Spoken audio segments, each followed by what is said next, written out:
વિચારો, કોઈ ટ્રસ્ટની મિલકત, અને એ પણ માર્કેટ રેટ કરતાં ઓછી કિંમતે. સાંભળીને જ લાગે કે આ તો જેકપોટ છે, ખરું ને?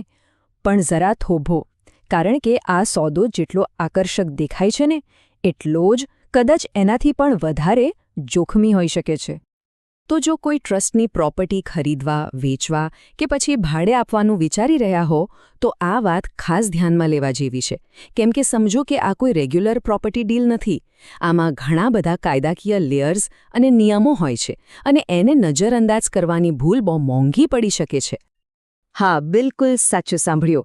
આખી પ્રોસેસમાં થયેલી માત્ર એક નાનકડી ભૂલ લાખો રૂપિયાના સોદાને એક મોટી કાયદાકીય માથાકૂટમાં ફેરવી શકે છે. એટલું જ નહીં, આખો સોદો રદ પણ થઈ શકે છે. તો ચાલો આ આખી વાતને બરાબર સમજીએ. જોઈએ કે ટ્રસ્ટની મિલકતનો સોદો કરતી વખતે કઈ બાબતોનું ધ્યાન રાખવું ખૂબ જ જરૂરી છે. શરૂઆત કરીએ સૌથી પહેલા અને પાયાના ચેકલિસ્ટથી. જુઓ, અહીં 2 મુખ્ય મુદ્દા છે. સૌથી પહેલું એ ચેક કરો કે જે ટ્રસ્ટ સાથે ડીલ થઈ રહી છે એ પબ્લિક ટ્રસ્ટ એક્ટ 1950 હેઠળ રજિસ્ટર્ડ છે કે નહીં.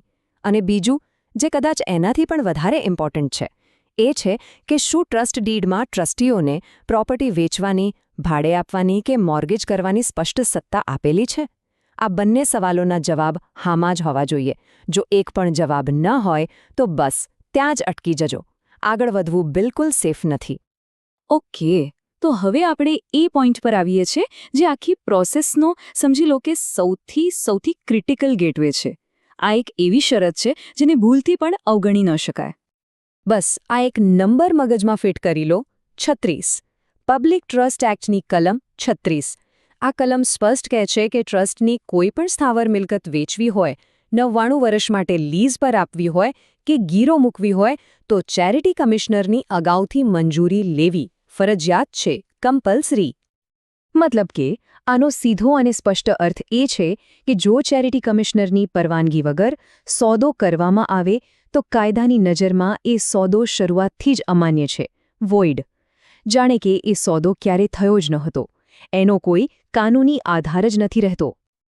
ચાલો હવે થોડું આગળ વધીએ. એ જોઈએ કે ટ્રસ્ટીઓની શું જવાબદારીઓ છે. એમણે ટ્રસ્ટના હિતોનું રક્ષણ કરવા માટે શું કરવું પડે. અને આ માત્ર કાયદાકીય વાત નથી, આ એક નૈતિક જવાબદારી પણ છે. જો ટ્રસ્ટીઓનું પહેલું અને સૌથી મોટું કામ છે ટ્રસ્ટના હિતનું ધ્યાન રાખવું. આનો સીધો મતલબ એ છે કે પ્રોપર્ટી હંમેશા એના સાચા બજાર ભાવ પર જ વેચાવી જોઈએ. આ માટે એક વેલ્યુએશન રિપોર્ટ કરાવવો ખૂબ જ જરૂરી છે. અને હા, જો ટ્રસ્ટીઓ જાણી જોઈને ઓછા ભાવે પ્રોપર્ટી વેચી દે તો એ ખાલી એક ખરાબ ડિસિઝન નથી, એ કાયદેસર ગુનો પણ બની શકે છે. અને એના માટે તેઓ પોતે પર્સનલી જવાબદાર ગણાય છે. એક વાત બરાબર યાદ રાખવા જેવી છે. ટ્રસ્ટ કોઈ એક વ્યક્તિની અંગત મિલકત નથી, એટલે જ પ્રોપર્ટી વેચવાનો નિર્ણય કોઈ એક ટ્રસ્ટી પોતાની મરજીથી ના લઈ શકે. આના માટે બધા જ ટ્રસ્ટીઓની લેખિતમાં સંમતિ હોવી જોઈએ અથવા તો બોર્ડમાં ઠરાવ પાસ થવો જોઈએ. અને જો એક પણ ટ્રસ્ટી ના પાડે તો બસ સોદો ત્યાં જ અટકી જાય છે. હવે એક પ્રેક્ટિકલ પણ ખૂબ જ અગત્યની વાત. પ્રોપર્ટીના જે સરકારી ડોક્યુમેન્ટ્સ છે, જેમ કે 7/12, 8A કે પ્રોપર્ટી કાર્ડ, એમાં માલિક તરીકે ટ્રસ્ટનું જ નામ હોવું જોઈએ, કોઈ ટ્રસ્ટીનું પર્સનલ નામ નહીં. જો એમાં કોઈ ભૂલ હોય તો ડીલ ફાઇનલ કરતા પહેલાં એને સુધારાવી લેવી ખૂબ જ જરૂરી છે. તો હવે આપણે લગભગ છેલ્લા સ્ટેજ પર છીએ. એ સ્ટેજ જ્યાં આખા સોદાને કાયદાકીય સ્વરૂપ અપાય છે. અને અહીં તો ખાસ ધ્યાન રાખવું પડે, કારણ કે અહીં જો નિયમોનું પાલન ન થયું તો પરિણામ બહુ ગંભીર આવી શકે છે. સોદો ફાઇનલ કરવા માટે વેચાણ, લીઝ કે પછી મોર્ગેજનું એક રજિસ્ટર્ડ દસ્તાવેજ બનાવવું કમ્પલ્સરી છે.